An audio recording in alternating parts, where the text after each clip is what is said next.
నత్తివాడైనను ఫరో ఎదుట నిలబెట్టి మోషే ఆశను తీర్చిన దేవా.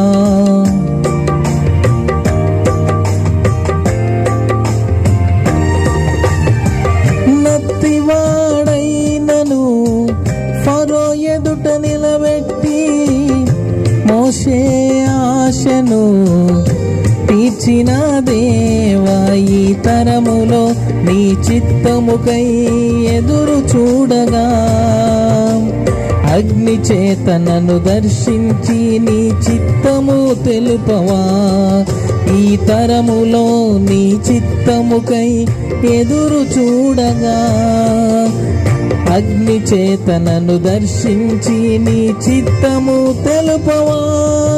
ఒక ఆశ ఉందయ్యా, నా కోరిక తీర్చయ్యా, నా మనవిను యేసయ్యా, ప్రత్యుత్తరమిమ్మయ్యా.